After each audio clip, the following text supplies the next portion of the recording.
is Pastor Aaron. Pastor Emily and I just want to say that we miss you guys. We love you very much. We're thinking about you guys and we're praying for you and your family that through this time you can stay together and stay safe and hopefully enjoy some fellowship with your mom and dad and your brothers and sisters. I know we've had, despite the hardship, we've had a really good time spending time with the family. We just got a puppy, so we'll be sending pictures of him along, or maybe next week we'll put him on the video. We named him Strider, but we love you guys. We're just going to do a really short Bible lesson for you today. The lesson today is going to be about the tabernacle of God that became the temple of God that became us. So, long story short, we talked already in the Old Testament about how when the people of Israel moved, that tabernacle, which was that fenced-in area with the tent and the altar and the Ark of the Covenant inside, would go with the people of Israel. And wherever they set up camp, they would set up a tabernacle. It was a tent where God's presence lived on top of the Ark of the Covenant inside of the Holy of Holies. And the priest would make sacrifices for Israel, and that's how God would talk to the people, was he literally lived in that tabernacle in the wilderness. Or he chose to dwell there. I mean, God is omnipresent. But God let his spirit go with the people of Israel wherever they went. Now, long story short, the Ark of the Covenant was eventually captured by the Philistines, and then it came back, and it was inside of this tent outside of Israel. And David, the same David from David and Goliath, he had become a king, and he was living in this great palace, and he's looking around his palace, and he goes, God, I've got this awesome house, and you have basically a tent where your Ark of the Covenant is. How can I have this awesome temple, and you just have this tent? I want to build you a temple, a new temple, that'll be there forever, where people will worship you all the time. I want to do it right. You've given me peace. Now I want to make you a house. And God loved that idea. But God also said, hey, David, I love you. However, you're a soldier. You've killed lots of people.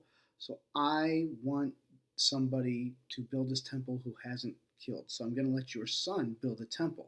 But God still gave David all the instructions. In fact, there's a Bible verse where David basically says, God gave me all this. I saw it all. The Lord is the one who inspired the design of this temple.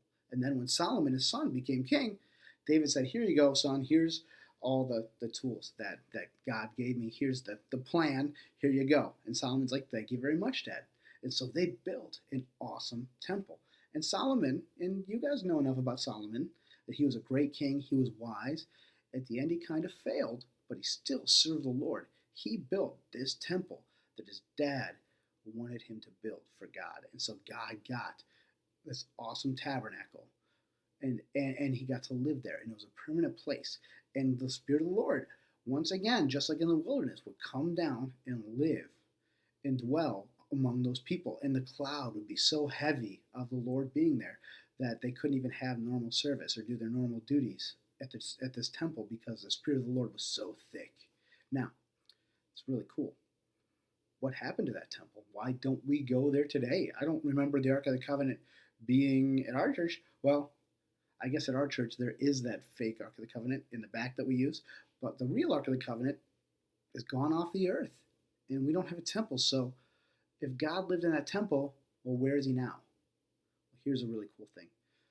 God still comes down, and he still lets his presence be known to his people, and he still dwells among his people, but now God has the best kind of temple. We are the temple of God. 1 Corinthians 3:16 says, don't you know that you yourselves are God's temple and that God's Spirit dwells in your midst? You see, when Jesus died, the Ark of the Covenant had already not been around for a while, but when Jesus died on the cross, the coolest thing happened. There was a veil in the temple, and that veil in the old times signified the separation of the priests and basically the Lord. Basically, the Lord would stay in the Holy of Holies behind this curtain.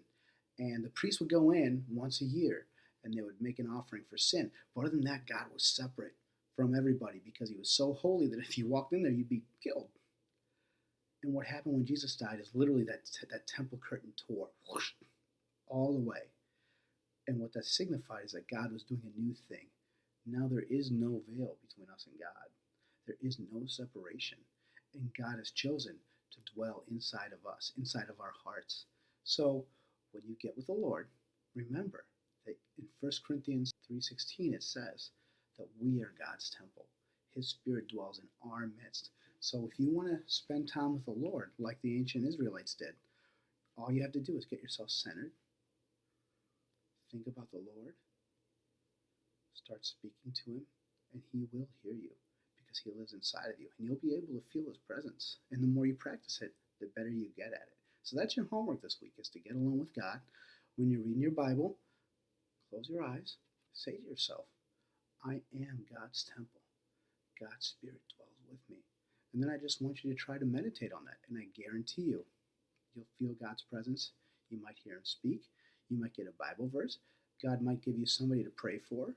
But that is what it means to be the temple of God. And it went from being this temporary thing that moved to being this permanent place to now being inside of us. And that's how it's going to be until Jesus comes back and we're with him forever. So that's our little message today. I hope you enjoyed it. We love you guys. Get a hold of us if you need us through the church, and we'll talk to you later. Bye.